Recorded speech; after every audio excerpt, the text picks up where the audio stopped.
اس کے بعد میں جناب داؤد بھٹی صاحب سے گزارش کروں گا کہ وہ اسٹیج پر آئیں بھرپور تعلیم کے ساتھ۔ داؤد بھٹی صاحب ایک علمی ادبی شخصیت ہے اور کشمیر پہ اپنا نقطہ نظر رکھتے ہیں۔ طالب علمی کے زمانے سے جوشیلے خطاب اور کشمیر پہ اپنا عبور رکھتے ہیں داؤد بھٹی صاحب۔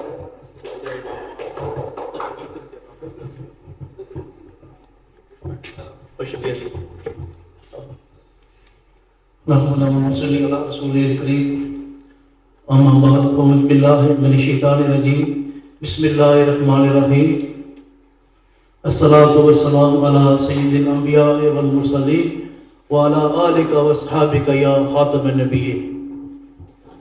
یہ وطن تمہارا ہے تم ہو پاسبان اس کے، یہ وطن تمہارا ہے تم ہو پاسبان اس کے، یہ چمن تمہارا ہے تم ہو نغمہ خواہ اس کے۔ میرے کارواں ہم تھے روح کارواں تم ہو، ہم تو صرف اس کا عنوان تھے اس کی اصل داستان تم ہو۔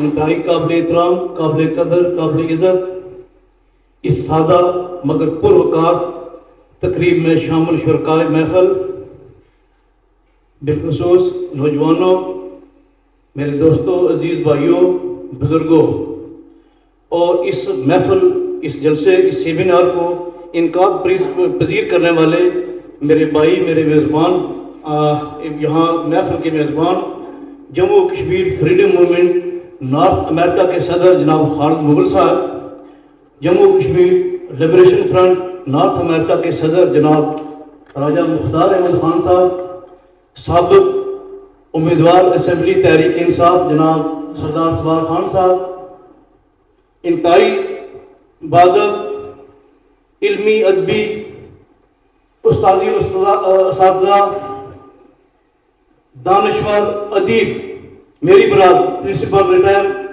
پروفیسر محمد رفیق بھٹی صاحب جو اس محفل کے مہمان خصوصی بھی ہیں اور میں سمجھتا ہوں کہ موسٹ ریسپیکٹڈ پرسنالٹی ہیں اس محفل میں، اور اس جلسے کا انعقاد کرنے میں مددگیر معاونت کرنے والے جناب آصف جہانگیر صاحب اور دیگر جو پنڈال میں بیٹھے ہوئے میرے دوستوں سب کو السلام علیکم ورحمۃ اللہ وبرکاتہ۔ میں آپ سب کو دل کی اتھاق گہرائیوں سے خوش آمدید کہتا ہوں۔ اسٹیج سیکرٹری صاحب نے مجھے وقت دیا، میں آپ سب کو سننے کے لیے آیا تھا۔ میں ابھی کشمیر کا بھی دنیا کا بھی طالب علم ہوں، میں کوئی اتنا مقرر نالج ملازمی تو نہیں ہوں، لیکن آپ کا شکریہ۔ میں دستیاب معلومات اور اپنے ناقص علم عقل کو بروئے قرار لاتے ہوئے میں آپ کے سامعین اور آپ کے درمیان مقررین کے درمیان حائل نہیں ہوں گا اور وقت کے اندر اپنی گفتگو کو سمیٹ لوں گا۔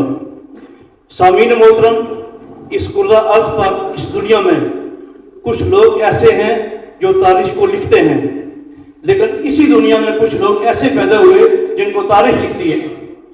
اب میں اور آپ جس اعتزاز شخصیت کو خراج تحسین پیش کرنے کے لیے آئے ہیں وہ تحریک آزادی کشمیر کا سرخیل، ایک نامور جرنیل، ہیرو، عزم استقلال کی ایک لازوال داستان، ہمت، شجاعت اور بہادری کی چٹان، جن کا نام مقبول، کام بھی مقبول، مشن بھی مقبول، ہمارے دلوں میں بھی مقبول۔ جب تک زندہ رہے بھارتی عواموں میں، بھارتی حکومت میں صف ماتم بچھا رہا، کھلبلی مچی رہی، وہ ان کے لیے درد سر بنے رہے۔ مقبول بخش شہید بھارتی ایجنٹوں، بھارتی گنڈوں کے سامنے برس بیکار رہے، ان کے لیے ڈر، خوف اور خطرے کی علامت رہے۔ کیوں؟ جب بھارت اپنے مضمون مقاصد، گناہونی سازشوں، بدترین ظلم کرتا کشمیری نیتے کشمیروں پر، تو برس چھاتی تان کر شیشہ پلائی ہوئی دیوار بن کر وہ کشمیریوں اور بھارتی حکمرانوں کے درمیان حائل ہو جاتے ہیں، ان کو بے نقاب کرتے۔ بھارت اس شرم سے کہ ہماری تدلیل ہو رہی ہے، اقوام عالم میں ہماری تدلیل ہو رہی ہے، ہم شرمندگی کا سامنا کر رہے ہیں۔ مقبول بخش شہید پر کافی تنگ کر دیا گیا، ان کا چلنا پھرنا محال کر دیا گیا، ہم نقل و حمل پر پابندیاں لگا دی گئی، ادویات اور میڈیسن ہاسپٹل کی سہولیات چھین لی گئی، اشیاء خرد و روش ان پر بھی پابندی لگا دی گئی، بلکہ کبھی کبھار گھر میں کبھی جیل میں پابند حراست کر دیا جاتا۔ کیوں کہ ان کے مضمون مقاصد کے سامنے مقبول بات کو تڑوا جواب دیتے، ان کے لیے ہمیشہ جو ہے نا ان کے لیے بوجھ رہتے، ان کے مضمون مقاصد کے سامنے سیسا پلائی ہوئی دیوار بنتا رہتے۔ پھر کیا ہوا؟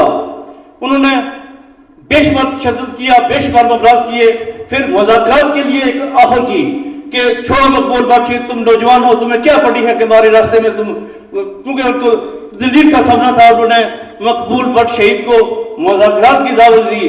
انہوں نے کہا جی کہ آپ حکومت کا حصہ بننا چاہیں تو ہم آپ کو اعلیٰ عہدے پر ایڈجسٹ کریں گے، وزیر اور مشیر بنائیں گے، اسمبلی میں لے کر آئیں گے، اور لکشری گاڑیاں پراپرٹی آفر کی۔ لیکن بلا مقبول بٹ شہید کے دل میں کشمیری کے ساتھ بلا کی وفا، خودداری، ان کی سالمیت، بقاء، عزت کی خاطر انہوں نے نہ جھکے اور نہ بکے، ان کو جوتے کی ڈوٹ پر ساری پراپرٹی اور ساری اساشات کو کک کر دیا۔ اور پھر انہوں نے جب بھارت نے سوچا کہ یہ جھکنے والا نہیں، بکنے والا نہیں، تو انہوں نے ایک اور چالاکی اور مکاری کی سازش کی۔ انہوں نے پھر ان کو مذاکرات کے لیے دعوت دینے کے بعد یہ سوچا کہ یہ جب تک اس کو اپنے راستے سے ہٹا دیا جائے، اس کو اپنے سے الگ نہ کر دیا جائے، ہمارا چین سے رہنا ہمارا بہت مشکل ہے۔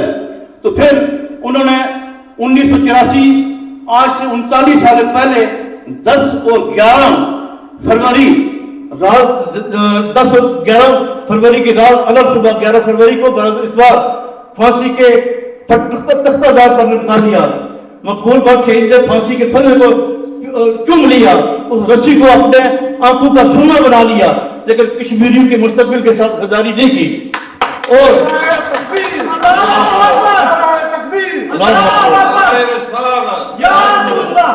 بھارت نے مقبول بٹ شہید کو شہید کر کے پورا ارض پر بسنے والے کشمیریوں کے دل اور دماغ سے مقبول شہید بٹ کی عزت اور حرمت نہیں نکال سکا، اس کو مشن کو نہیں نکال سکا، اور جب تک حصول آزادی ممکن ہو ہم اس مشن کو جاری اور ساری رکھیں گے۔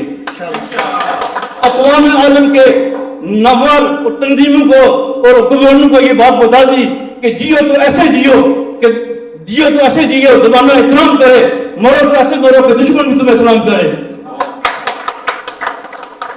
میں انسانی حقوق کی نام نیاز تنظیموں سے ملتمس ہوں کہ اپنے حصے کا کام کرے، یہ فیس بک پر وہ اپنے اخباری حوالے سے اپنا حصہ ڈالے، عملی کام کریں، اور بالخصوص اقوام عالم میں مسلم حکمران جو ہیں، میں اس اسٹیج کی وجہ سے میں کوئی اتنا بڑا ہائی پروفائل آدمی تو نہیں ہوں، لیکن اپنے ایمان کا تقاضا ہے کہ مسلمان جو اسلام کے حکمران ہیں اپنے دلوں میں، اپنے ذہنوں میں، اپنے جسم میں، اپنے دماغوں میں غیرت سے غسل پیدا کرے۔ پھر ایسا نہیں ہوگے تو آپ پوچھا جائے، جب جواب دیں اور حساب دینا آپ سے بڑا مشکل ہو جائے گا۔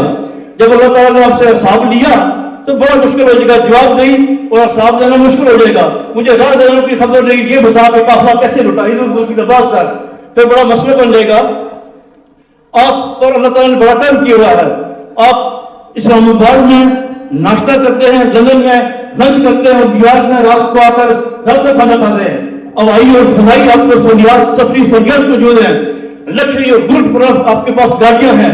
اب مذاکرات کریں، پاکستان ہمارا برادر اکبر ملک جب ہمارے وجود میں آیا تو مذاکرات سے، افکار سے، نظریات سے آیا تھا، جنگ و جدل و فوجی طاقت سے نہیں آیا تھا۔ آپ مذاکرات کریں، مذاکرات کے لیے راہ ہموار کریں۔ آج حلب میں، ہمارے میانمار میں، پیارے کشمیر میں، افغانستان میں، دورہ دشت ڈالا، حلب، شام اور فلسطین کی بچیاں سب صبح جاگتی ہیں اپنے آنچل کو تھامے ہوئے، سسکتے ہوئے، بے بسی کے عالم میں، آنسو میں، تاریکی میں، ظلم اور ستم کی چکی میں دیکھتی ہیں ہے کوئی حضرت عمر ہماری جان چڑھائے، ادھر دیکھتی ہیں کہتی ہیں ہے کوئی محمد بن قاسم کو آئے ہماری جان چڑھائے، پیچھے دیکھتی ہیں ہے کوئی سلطان صلاح الدین ایوبی کی صورت میں ہماری جان چڑھائے۔ مسلمانوں تمہیں کیا ہو گیا ہے؟ اپنے حصے کا کام کرو۔ میں اس کے لیے دنیا کے اسلامی تعلیمات نبی صلی اللہ علیہ وسلم نے خود 27 غزوات میں حصہ لیا۔ آپ صلی اللہ علیہ وسلم نے کبھی پہل نہیں کی، مذاکرات کیے، جب دشمن نے اپنا حملہ کیا تو دفاع کے طور پر اپنی جنگ لڑی اور متعدد جنگوں میں اپنے فتوحات حاصل کی۔ تو میں آپ کو ایک اور بات بتاتا، ایمان جو ہے نا واقعہ سناتا ہوں۔ 1971 میں پاک بھارت جنگ میں کے دوران پاکستان کی طرف سے چیف فائٹر، پائلٹ کی ذمہ داری سر انجام دینے والے جو ہے نا MM عالم, انہوں نے 1 منٹ میں آن کی آن میں 5 بار چہرے مار گرائے تھے. یہ سب کو پتا ہوگا.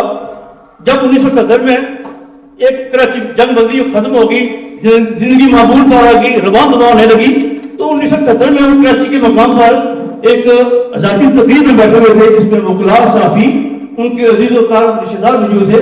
تو ایک نوجوان نے سوال کیا, جی آپ کے پاس کیا اعلیٰ دین کا چراغ تھا کہ آپ نے اتنے دشمن, اتنی بڑی طاقت کے جو پیارے تھے وہ مار گرائے؟ تو آپ نے جواب دیا کہ میں جب ہمارے جنگ کے خطرات منڈلانے لگے, ہمارے کمانڈر نے, ہمارے سینئر نے ہمیں الرٹ کر دیا تھا, ہائی الرٹ, کہ آپ نے اپنے حصے کا کام, اپنی ذمہ داری پوری کرنی ہے. تو میں نے کہا کہ جان دینی ہے تو اس سے بہتر ہے کہ اسپتال سے مرنے سے, بستر پر مرنے سے, گھر میں مرنے سے میں کافر کے ہتھوں کے انہیں مارا جاؤں.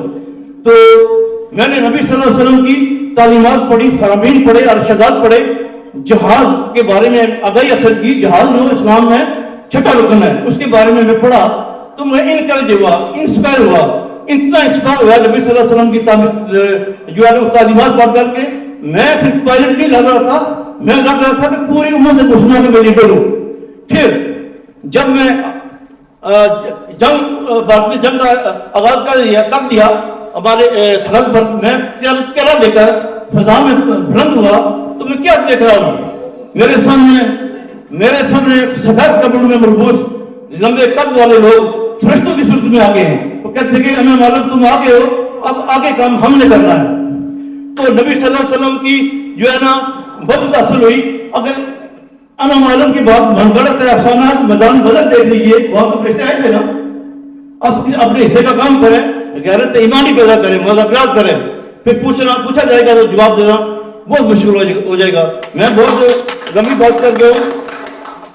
میں کچھ کشمیر کے والے سے کچھ ذکر لایا تھا, چونکہ زبانی بولنے سے الفاظ ادھر ادھر ہو جاتے ہیں.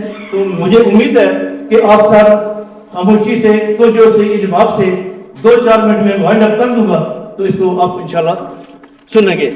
بہت شکریہ آپ. میں کشمیر ہوں, ہمالیہ کے دامن میں آباد دنیا کے خوبصورت ترین خطوں میں سے ایک جنت نظیر کشمیر. ایک زمانہ تھا جب میری سر سبز و شاداب وادیاں سیاحوں سے بھری رہتی تھی, فضاؤں میں پھولوں کی مہک رچی ہوئی تھی, اور بلند و بالا پہاڑوں سے گرتے پتھروں سے ٹکراتے چشموں اور جھرنوں سے کی گنگناہٹ ایک سیر تاری کرتی تھی. جھیل ڈل پر چاندنی موجوں سے اٹکیلیاں کرتی سورج کی سنہری کرنیں رقص کرتی تو یوں محسوس ہوتا جیسے وقت تھم سا گیا ہو. لیکن اب تو وقت کی تیز آندھیوں نے سب کچھ اڑا کر رکھ دیا ہے. میرے چنار سلگ رہے ہیں, ہر طرف تباہی اور بربادی کا راج ہے. آج میری آنکھوں میں خون کے آنسو ہیں. آپ کا کشمیر اسد بڑی نگاہوں سے دنیا کی طرف دیکھ رہا ہے. اس حسین وادی پر کیبل ٹوٹ پڑی ہے, ماؤں کی گودیں اجڑ گئی ہیں, بہنوں اور بیٹوں کے آنچل تار ہو گئے ہیں. کیسے کیسے کڑیل جوان اپنے ہی خون میں نہا گئے ہیں. دنیا بھر کو انسانیت کی تلقین کرنے والی نام نہاد تنظیمیں تاریخ کی بدترین ظلم و ستم کا تماشا دے کر بھی خاموش ہیں. جمہوریت اور آزادی کا راہ الاپنے والے میری بربادی پر چپ رہے, اور تو اور اسلامی ملکوں میں سے سوائے چند کے کوئی آواز بلند نہ ہوئی. مشکلات, ظلم اور جبر اور قید کا ایک اور سال بیت گیا. 365 دن جس طرح گزرے وہ بیان کے قابل نہیں ہیں. بس آنسو تھے, سسکیاں تھیں اور بے بسی کی انتہا. میری زبان پر تالے لگا دیے گئے ہیں, میرے پیروں میں زنجیریں ڈال دی گئی ہیں. میرے چاہنے والے گھروں میں قید ہیں, نہ ان کے پاس روزگار ہے, نہ کھانے پینے کا سامان, نہ دوائیں ہیں, نہ اسپتال. ان فریاد سننے والا کوئی نہیں. میں نے اپنے بچوں کو پل گنوں کے بیرم چھوڑ سے بے نور دور ہوتے دیکھا ہے. موم کے جگر گوشوں اور بہنوں کو اپنے جوان بھائیوں کی لاشوں پر ماتم کرتے دیکھا ہے. کہاں ہیں یہ انصاف کرنے والے؟ رات بہت بیانہ کا طویل ہے, لیکن مجھے امید ہے کہ آنے والا سویرا دور نہیں. تاریخ افق سے ابھرنے والا سورج کو کوئی روک نہیں سکتا. زنجیریں ٹوٹ رہی ہیں, وہ وقت جلد آئے گا جب نئی صبح کا نویلا سورج میری بازیوں کے کھلیانوں میں اداس اور تاریخ گھروں کو روشنی اور جگماٹوں سے بھر دے گا. میرے چاہنے والے اس حسین جنت میں پھر آئیں گے, نئی امیدوں اور آرزو اور غروروں کے ساتھ. انشاءاللہ میرے وطن کی جنت میں آئیں گے ایک دن. اللہ تعالیٰ میرا آپ سب کا امین ناصر ہو. ماشاءاللہ جی, یہ تھے داؤد بھٹی صاحب جنہوں نے بڑے خوبصورت انداز میں اپنے خیالات کا اظہار کیا. میں ان کا دل کی اتھاہ دل سے شکریہ بھی ادا کرتا ہوں کہ اتنے دور سے سفر کر کے آئے اور ہم تک اپنا پیغام بھی پہنچایا اور اپنے خیالات کا اظہار کیا. سارے مل کر نعرے نے جواب دیا ہے. نعرہ تکبیر، نعرہ رسالت، ہم چھین کے لیں گے، ہم چھین کے لیں گے، انڈیا سے لیں گے، یہ حق ہمارا، یہ حق ہمارا. میری بہنیں مانگے، میرے بھائی مانگے، سری نگر بھی مانگے، جموں بھی مانگے. ذرا پیار سے بولو، آزادی. آرام سے بولو، آزادی. ذرا دھیرے دھیرے، آزادی. ذرا سہمے سہمے، آزادی. للکار کے بولو، آزادی. ہم چھین کے لیں گے، آزادی. کشمیر کا ذرہ ذرہ ہے کشمیر کے رہنے والوں کا، کشمیر کا ذرہ ذرہ ہے کشمیر کے رہنے والوں کا. Thank you. میں ایک بات کرتا چلوں.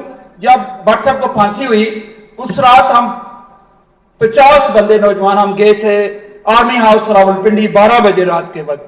ہم ضیاء الحق صاحب سے اپیل کرنا چاہ رہے تھے کچھ کرے، لیکن ہمیں ملنے نہیں دیا گیا.